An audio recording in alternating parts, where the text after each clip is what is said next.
என்னமா இது 4 மாசமா பார்ப்பனம் பாக்கி இப்படி பண்ணீங்கன்னா நாங்க எப்படி அம்மா குறைக்கிறது? நீ சும்மா இல்லையா, உனக்காவது 4 மாசமா பாக்கி, எனக்கு 6 மாசமா என் கடையில இருந்து அளந்து கொடுத்து அரிசி பணம் பாக்கி. இப்படி கொடுத்துக்கிட்டே இருந்தா என் பலசரக்கு கடையே மூடிட வேண்டியதாமா. இல்லையா இது பாக்கி பாக்கின்னு பராமரிப்பு. நீங்க வாயை திறந்து கேட்கிறேன். நான் இந்த வீட்டுக்கு சொந்தக்காரனாக்கும் கேட்கிறதே மறந்துட்டேன். நேற்று 1 வருஷத்துக்கு வாடகை பாக்கி ஐயா, 1 வருஷத்துக்கு வாடகை பாக்கி. ஏமா என்னைக்கு தான் தர போடு? தர வந்ததும் கொடுத்துடுவார்.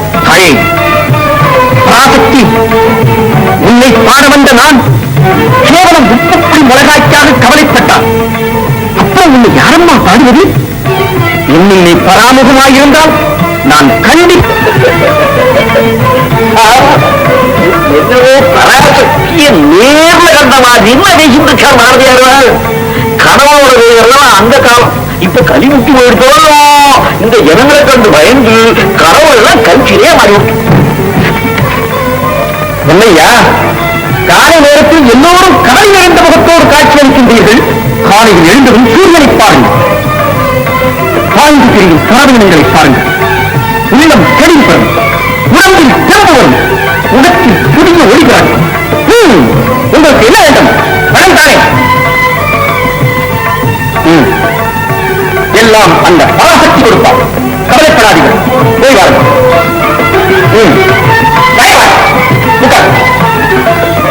என்ன வாடகை பணம் வேண்டுமோ? நான் கேட்கிற மாதிரியார்கள் யாருக்காரி கேட்க சொல்லி அனுப்புறேன். எவ்வளோ வாடகை போடுது? பராசக்தி எனையா ராயரே, இடிந்து விடும் நிலையில் இருக்கும் இந்த வீட்டில் நானாவதால் தைரியமாய் கூறியிருக்கின்றேன். எனக்கு நீர் தர வேண்டும் ஐயா பணம். பாரதியார் பேசுறத கருதிட்டே இருந்தா பணங்கிறது மறந்தே போகும். ஆனா என்ன செய்யலாம், குடும்பம் பெருசாயிடுது. 1 2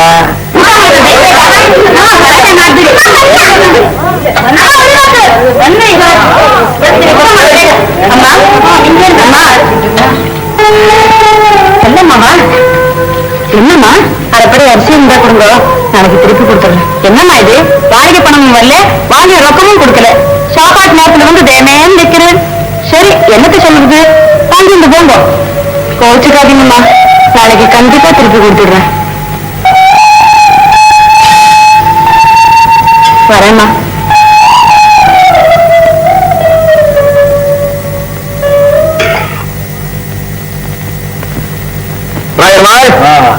உலகம் எப்படி இருக்கிறது? கட்டாயம் நேற்று இருந்த இடத்துல இன்னைக்கு இல்லை. அதை கேட்கலைங்க. அரசியல் உலகத்தை பற்றி கேட்கிறேன்.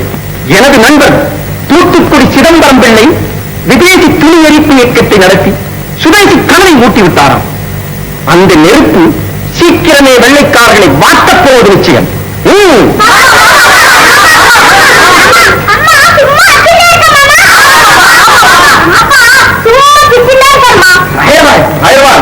நீர் மகா பாக்கியசாலியா. மொத்தம் 13 குழந்தைகள். நீர் குச்சேரனுடைய தம்பியாவே. இதெல்லாம் போன ஜின்மத்திலான கரங்கள் குழந்தைகள், கவலை தீர்க்கும் தெய்வங்கள். நம்ம குழந்தைகளா? அவ்வளவு ஆஞ்சநேய அவதாரங்கள். சிரஞ்சீவியா இருக்கட்டும். பிள்ளைகளா, உங்களுக்கெல்லாம் அடுத்த வாரம் புது சட்டை, லட்டு, மிட்டாய் எல்லாம் வாங்கிட்டு வந்தேன். இப்ப எல்லாரும் பள்ளிக்கூடத்துக்கு போங்க. எங்க வீரர்கள் மாதிரி நிமிர்ந்து ஜோரா போங்க.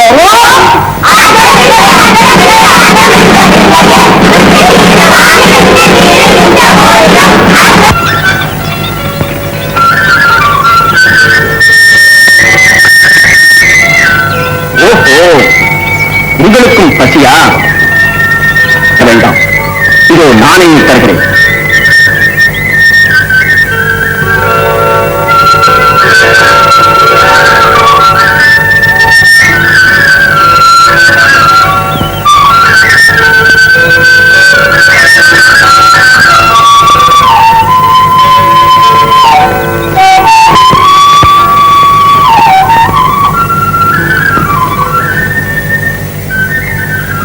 என்னது வேற ஆள் கிட்ட மாட்டேன், இறங்கி வாங்கிட்டு வந்தாச்சு. இப்படி வச்சுட்டு பரவாயில்லை செல்லம்மா, இதை சமைத்தால் நாம் 2 பேர் தானே சாப்பிட முடியும். இப்போது 10-15 ஜீவன்கள் ஆனந்தமாக தின்னுகின்றன. பாவம் பசி தீரட்டும். செல்லம், மனிதனை தவிர வேறு எந்த ஜீவராசியும் பிச்சை எடுப்பதில்லை. செல்லம் பிச்சை எடுப்பதில்லை. இந்த இயற்கையின் ரகசியங்கள் எல்லாம் நாம் ரசிக்க கற்றுக்கொள்ள வேண்டும். செல்லம், நாம் ரசிக்க கற்றுக்கொள்ள வேண்டும். நல்லா இருக்கு போங்க. கோபித்துக் கொள்ளாதே என் துணையே. இந்த குணத்தை விட்டு விடு தலையாகி நிற்பாய் சிட்டுக்குருவியை போல, இந்த சிட்டுக்குருவியை போல. விட்டு விடு தலையாகி நிற்பாய் சிட்டுக்குருவியை போல, இந்த சிட்டுக்குருவியை.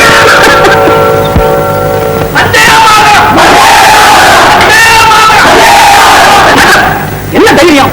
போலீஸ் ஸ்டேஷன்ல இடி வந்து போல நீங்க போற சத்தத்துல சத்தம் முடிக்கலன்னா சங்கீதம் பாடுறோம். நான் ஐயா கிட்ட டாக்கு பண்றேன். இப்படித்தான் நீங்க வந்தே மாதரம் சொல்லி கொடுத்து எல்லாரையும் கெடுக்கிற இந்த தேசபக்தன் அப்படி சொல்லாதீங்க. பாவம் வந்தே மாதரம். இதுகெல்லாம் என் குழந்தைங்க.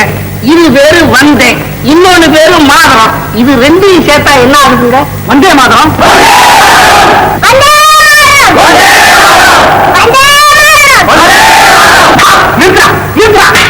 பாத்தீங்களா, நேற்று உழைச்ச சுண்டக்காப்பைய என்ன பார்க்கும் போதெல்லாம் வந்தே மாதரம் வந்தே மாதம்னு வாழலாம கட்டி போச்சு பண்றான். ஏய்யா பொய் கூட சொல்ல தெரியாம திண்டாடுறேன். சார் இத பாருங்க, 2 கண்ணும் தெரியாத குருடன் இவன் எப்படி சார் இவரை பார்க்கும் போதெல்லாம் வந்தே மாதரம் சொல்ல முடியும்? குருடனா? என்ன உணர்ற? சரிமா, சிதம்பரத்துல வராருங்க.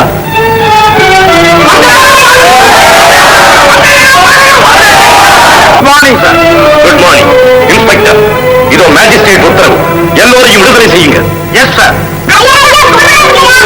பொடியர்களா, நீங்கள் இதில் கலந்து கொண்டீர்கள். சங்கா, குழந்தைகளை எல்லாம் உன்னோடு கூட்டி வருவது தவறல்லவா? தடுத்தாலும் இருக்க மாட்டேங்குதுங்க. அம்பு போல பாயுதுங்க.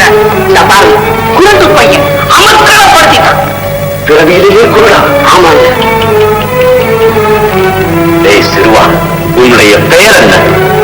மாறிங்க. மாறி? மழை?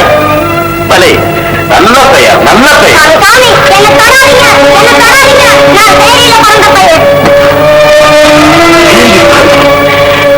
ஆண்டவா, இந்த பாலகன் மனதில் கூட காமை உணர்ச்சி உண்டாக்கி விட்டதே ஜாதியின் கொடிய விஷம். தம்பி, உனக்கு தாய் தந்தை இருக்கிறார்களா? இல்லையா, அனாதை. அனாதை? யாரா சொன்னது அனாதை? நான் இருக்கிறேன். இது நீதான் என் வீட்டில் சொல்ல குழந்தை. நீதான் என் வீட்டில் சொல்ல குழந்தை. சேரியில உள்ள குழந்தைய வீட்டுல கொண்ட வச்சா ஊர்ல இருக்கிறவங்க சும்மா இருப்பாங்களா? ஊர் இந்த கொடுமையை ஒழிக்கும் வரை நாமெல்லாம் கண்ணிருந்தும் குருடர்கள், படித்திருந்தும் ஊழர்கள்.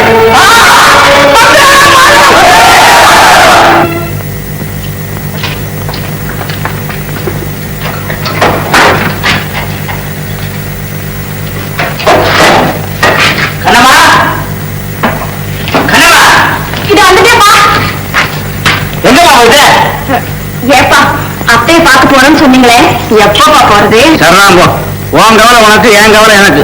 ஆமா, புது துணி ஒன்ன கூட காணுமே, தையக்காரன் இன்னும் கொண்டு வந்து கொடுக்கலையா? ஓ, கொடுத்துட்டானே, நான் தான் வாங்கிட்டு வந்தேன். வாங்கிட்டு வர எங்க வச்ச? அப்பா, நான் துணியை வாங்கிட்டு வர வழியில வீரர்கள் நான் சேர்ந்து வந்தே மாதிரம் சொல்லிவிட்டு விதேசி துணிகள் நான் வாங்கி எரிச்சுக்கிட்டு இருந்தாங்கப்பா. பைத்தியக்கார பசங்க, துணிகளை எரிச்சா சுதந்திரம் வந்துடும் நினைக்கிறாங்க. இருக்கட்டும். ஆமா, நம்ம துணியெல்லாம் எங்க வச்ச? அதுவும் எங்க வச்சுப்பா. அந்த இடத்துக்கு நீ எதுக்காம போன? நானா போகலப்பா. கூட்டத்துல இருந்து யாரோ ஒருத்தர் வந்து என்னையே சிங்கம் மாதிரி வச்சு பார்த்துக்கிட்டு இருந்தாரு. பார்த்துக்கிட்டே இருந்தவரு என் கையில இருந்த துணியெல்லாம் வாங்கி நெருப்புல போட்டுட்டாரப்பா. என்ன யாரும் யோசிச்சப்ப அவன் அடையாளம் காட்ட முடியுமா? போ, அது எப்படிப்பா முடியும்? கூட்டத்துல யாரோ ஒருத்தர். கண்ணம்மா, இனிமே நீ இந்த மாதிரி இடத்துக்கெல்லாம் போகக்கூடாது.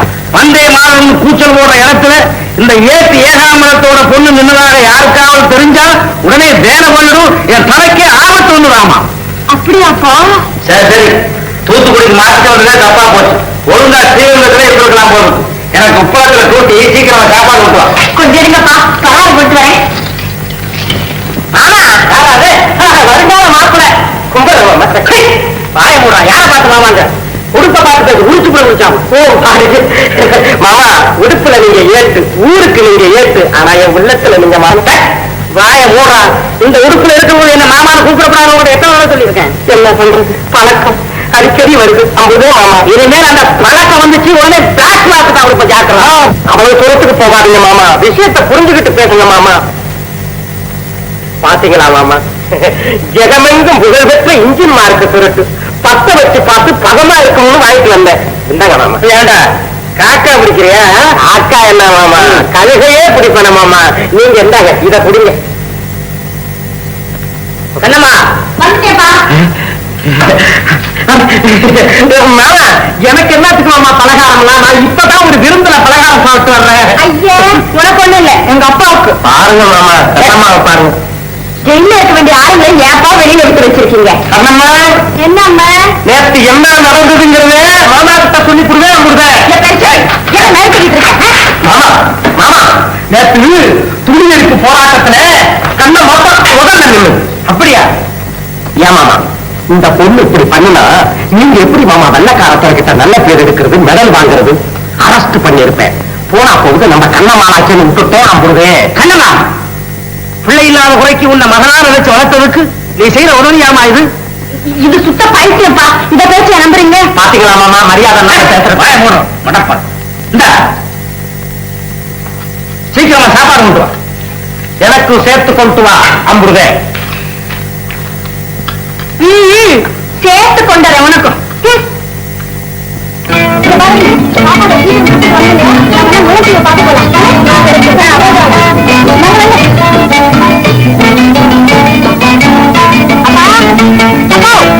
என்னமா இங்க வந்துட்ட? அந்த டோக்கனோட வச்சு நான் வர்றேன்.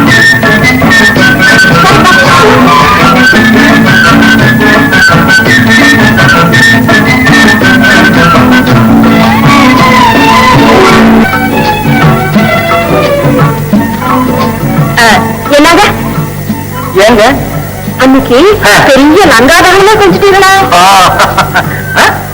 லங்காதகனமா? நான் என்ன அனுமானா? ஐயா அப்படின்னு நான் சொல்லலைங்க, ஊரே சொல்லுது. ஆமா சுழிகளை தீர போட்டுட்டா சுதந்திரம் வந்துருமா? அதெல்லாம் பெரிய விஷயம், உன்னால புரிஞ்சுக்க முடியாது. ஐயா இத பாருங்க, நீங்க இப்படியே செஞ்சுக்கிட்டு இருந்தீங்க உங்களையும் சேர்த்து போலீஸ்காரங்க புடிச்சுக்கிட்டு போயிடுவாங்க. முடியாது, சுதந்திர வருஷத்துக்குள்ள வந்தா. என்ன அவ்வளவு அவசரம்? இல்ல ஒண்ணு இல்ல, வர்ற சுதந்திரம் சீக்கிரம் வந்தா தேவையில்லையேன்னு சொன்னேன், அவ்வளவுதான்.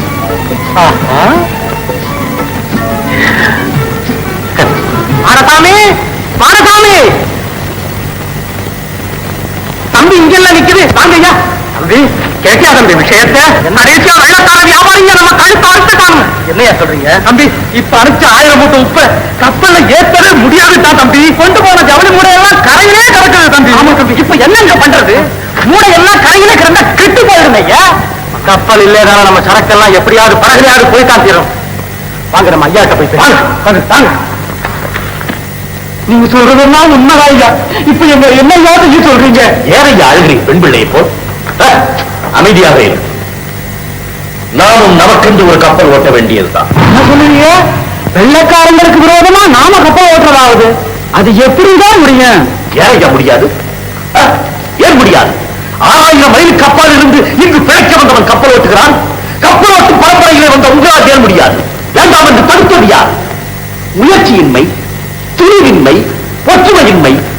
இந்த தற்கொலை மனப்பான்மை விட்டுவிட்டு கட்டுப்பாட்டோடு காரியத்தை கவனிங்கள். கப்பல் ஓட்டுவதல்லையா கப்பல், வெள்ளையிலேயே இந்த நாட்டை விட்டு ஓட்டி விடலாம். இப்பதான் எங்களுக்கு புரியுது. ஆமாங்க ஐயா. ஒன்று மட்டும் உறுதி, எப்பாடுபட்டேன் தூத்துக்குடி துறைமுகத்தில் நமது சுதேசி கப்பல் மதுரை வந்தே தீரும். மடசாமி நமது உப்பளத்திற்கு ஏற்பாடு செய். தேவையான பணம் திரட்ட நான் புறப்படுகிறேன். சரி பாத்தீங்களா ஐயா, எப்படி எப்படி இல்லை உங்கள் திட்டங்களை பாராட்டுகிறோம் பிள்ளைவாள். ஆனால் வெள்ளையர்களுக்கு எதிராக வியாபாரம் நடக்குமா? பாராளும் பரம்பரையிலே வந்த பாறை வளர்த்த அரசர் பாண்டித்துறை தேவரவர்களால் இப்படி பேசுவது ஏன்? தமிழன் திறமையில் நம்பிக்கை குறைந்து விட்டதா? உங்கள் திறமையில் எமக்கு பெரிதும் நம்பிக்கை உண்டு. நம்புவது உண்மையானால் இந்த நற்பணிக்கு உதவும் கிடையாது. நமது பழம் பெருமையை நாம் இழந்துவிட்ட கடல் ஆதிக்கத்தை மீண்டும் இந்த உலகின் முன் நிலைநிறுத்த வேண்டும். அந்த பெருமை தங்களுக்கே சேர வேண்டும். தமிழை வளர்க்கும் தாங்கள் தமிழரையும் வளர்க்க வேண்டும். இது என்னுடைய தாழ்மையான வேண்டுகோள். சரி பிள்ளைவர், கப்பல் கம்பெனியின் தலைமை பொறுப்பை நானே ஏற்றுக்கொள்கிறேன். சந்தோஷம் தானே? நன்றி ஐயா, நன்றி. இந்த ஹாஜி முகமது பகீர் ஷேக் மனசே மாத்திட்டீங்களே பிள்ளைவர். ஆனா ஒரு சின்ன சந்தேகம். என்ன? பிளான் போட்டது கரெக்ட் தான், ஆனா லாபம் வரணுமே. நிச்சயமாக வரும். அந்த உறுதியை நான் கொடுக்கிறேன். சுதேசி கப்பல் கம்பெனி துவக்காவிட்டால் உங்கள் வியாபாரம் அடியோடு விழுந்துவிடும். பிள்ளைவர், நல்ல கடை வச்சது சட்டமா இருக்கு. சொல்றபடி கேட்காட்டா சரக்கு ஏற்ற முடியாது சொல்றேன். இன்னும் அவனை நம்பி இருந்தா சரக்குகளுக்கு பதிலாக இந்தியர்களின் மானம், மரியாதை இவைகளை தான் ஏற்றுமதி பண்ணுவான். அச்சா இஷ்டப்படவா? அச்சா, உங்க இஷ்டப்படி எவ்வளவு ஷேர் ஆனாலும் நான் வாங்கிக்கிறேன். ரொம்ப சந்தோஷம். அல்லாஹ் உங்களுக்கு அருள்பாலிக்கிறேன். அகில இந்திய காங்கிரஸ் மகாசபையின் சட்டத்திட்டங்களை வகுத்துக் கொடுத்த மகா மேதையான சேலம் ஸ்ரீ விஜயராகவாச்சாரியார் அவர்கள்தான் இந்த புதிய ஸ்தாபனத்திற்கும் ஆலோசகராக இருந்து வழிகாட்ட வேண்டும் என்பது என்னுடைய எண்ணம் மட்டுமல்ல, எல்லோருடைய விருப்பமும் கூட. புனிதமான ஒரு முயற்சி பூர்ண வெற்றி பெற நான் அவற்றை ஒத்துழைப்பேன். ஆனால் நன்றி ஐயா. இனி 1000 ஜென்மங்களுக்கு இதயம் தெம்பாக உழைக்கும். இதை போல் தைரியம் சொல்ல இந்த நாட்டிலே வேறு யார் இருக்கிறார்கள்? நன்றி ஐயா, நன்றி.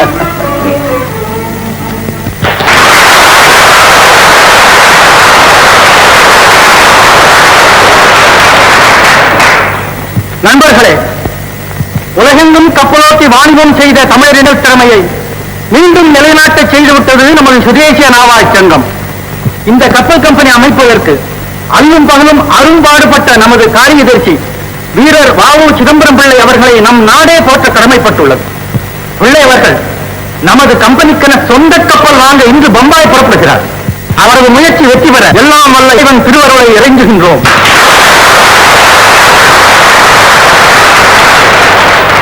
நண்பர்களே, உங்களுடைய நல்லாசிக்கு அது நன்றி. சுதேசிகளுக்கு கப்பல் தரக்கூடாது என்று சூழ்ச்சி பல நடப்பதாக அறிகிறேன். புறப்படுகிறேன் இப்போதே. திரும்பி வரும்போது கப்பலோடுதான் வருவேன். வெற்றி பெறாவிட்டால் வீடு திரும்பேன். இது சத்தியம். வாழ்க சுதேசியம்! வாழ்க ராமோஜி! வாழ்க சிதம்பரம் பிள்ளை! சிவகாமி, சிவகாமி, வாங்க அண்ணாச்சி, வாங்க வாங்க இருங்க. ஆட நம்ம கண்ணம்மாவா? ராசாத்தி, இன்னைக்குதான் வழி தெரிஞ்சது போல இருக்கு. எங்கம்மா முடியுது? சாப்பாடெல்லாம் வேலை. இந்த ஊருக்கு மாத்திட்டு வந்து 1 மாசமா ஓய்வே இல்லை. ஆமா, நம்ம வீடு இருக்கையில வேற வீடு இருக்கு அண்ணாச்சி, இங்கேயே இருக்கலாமே. ஸ்டேஷனுக்கு பக்கத்துல இருக்கணும்னு உத்தரவுமா? ஆமா, எங்க போயிட்டான் அவன் புள்ள? சிதம்பரம் ஐயா வீட்டுக்கு தான் போயிருக்கான். உன் மகன் அந்த வந்தே மாதம்பளியோட சேர்ந்துக்கிட்டு ஊரையே அமக்கலப்படுத்துறானே. இவனுக்கு ஏன் அந்த வேலையெல்லாம்? அதெல்லாம் ஒரு கால் கட்ட போட்டுட்டா சரியா போயிடும். எனக்கு டியூட்டிக்கு நேரம் ஆச்சு, நான் வர்றேன். அண்ணாச்சி சாப்பிட வந்துருங்க. ஆகட்டும்மா. கண்ணம்மா, அத்தைகிட்ட பேசிக்கிட்டு நான் போயிட்டு வந்துடுறேன். சரிப்பா.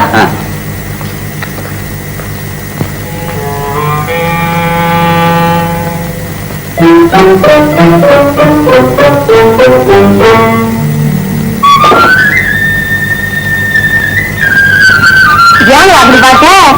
இவன் தான் அத்தா மாரசாமி. இதுதான் அத்தா? ஆமா, பார்த்து பல வருஷம் ஆச்சுல்ல, இப்ப அடைய ஆரம்பிச்சு. மறக்கல, நல்லா நினைவு இருக்கு. ஆமா, அத்தா உப்பளத்துல கூட. ஆமா, கிளம்புறாங்கயா. உப்பளத்தை இவங்கிட்டதான் ஒப்படைச்சிருந்தாங்க. ஓஹா, அவர்தான் இவரா? வரட்டும். என்னடி அம்மா இது, வந்ததும் வராதமா சண்டைக்கு அஸ்திவாரம் போடுத? பின்ன என்னத்தே, 2-3 தடவை பார்த்திருக்கேன், யாருன்னு சொல்லவே இல்லையே.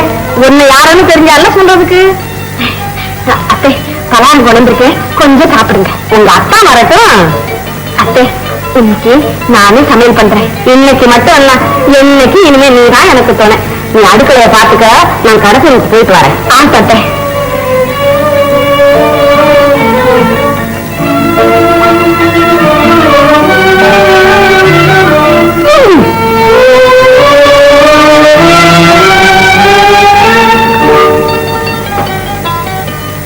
ஐயா, சிரிக்கிறீங்களா? சிரிப்பு என்ன வேண்டியது? சிரிப்பு வாங்க, பேச்சு. அம்மா,